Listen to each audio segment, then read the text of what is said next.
My name's Nick Marzock. I'm a singer, songwriter, producer, and creator. I have a new record out. It's called Disengage. I want to bring you behind the scenes of how this record was made. So selecting mics, what my gear was, how I set up these sessions for this project. I just took out a notebook and I started writing down ideas. I didn't have the vision to turn them into songs yet. I knew they were going to be songs, but I wasn't trying to write the songs. I just wanted to get my ideas out as they were coming to my head. And so over time of developing all these ideas, some happy, some sad, I began a proper writing process. What was great is I had my laptop there because I also wanted to record the ideas. I just put a Yeti, and it was just a USB microphone right into the computer, and I would run Pro Tools on my laptop. I didn't need an interface, I didn't need to bring any of that stuff over. I just would be sitting in my living room, I have my paper right there with me, and just have the Yeti and just have it, 3 or 4 feet away from me, picking up the guitar and the vocals, or I'd take it over the piano and write down an idea if it's a piano song. I loved it for the reason of convenience. It's like the shortest distance between, 2 points. It's like microphone into computer, nothing interrupts that signal flow. So that makes it convenient for like traveling or having on my desk next to me.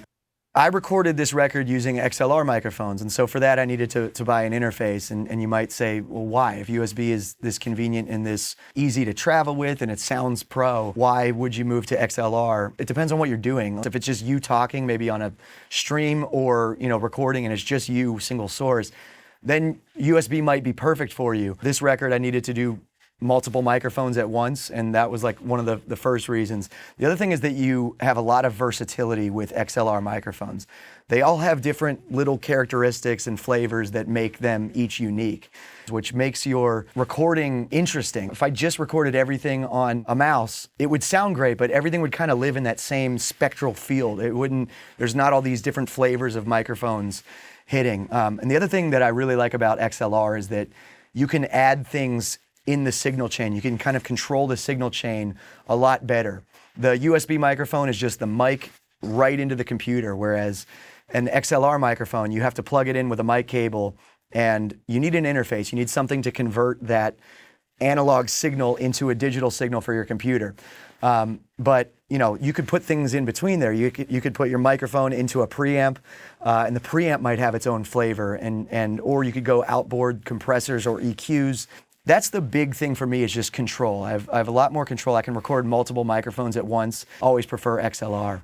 And so for this record, like I said, I started off with a Yeti, and at some point I was like, no, I need to do this myself because it doesn't look like studios are going to be opening. So I bought an interface, and it's just a basic little tiny interface, sits on top of my desk. And I could plug 2 mics into it, and off I went. I recorded this entire record. Obviously I had sample libraries, I have, keyboards and digital elements to it, but it would be like 4 a.m, I'm doing, full bellows of an accordion in my bedroom. By that time I was able to access my friend Greg Grunberg's soundstage that he has that has a little rehearsal area and an ISO booth. I did all the instruments aside from drums on 4 of the songs that my friend Pete Wilson in Nashville tracked the drums on, but everything else was me. And so all the vocals, all the instruments.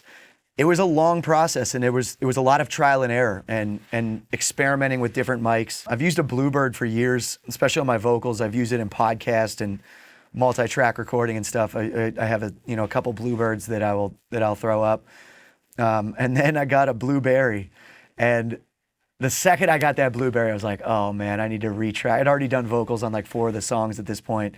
So I ran right back to the studio. I was like, now this is better. Now this is what I'm supposed to sound like.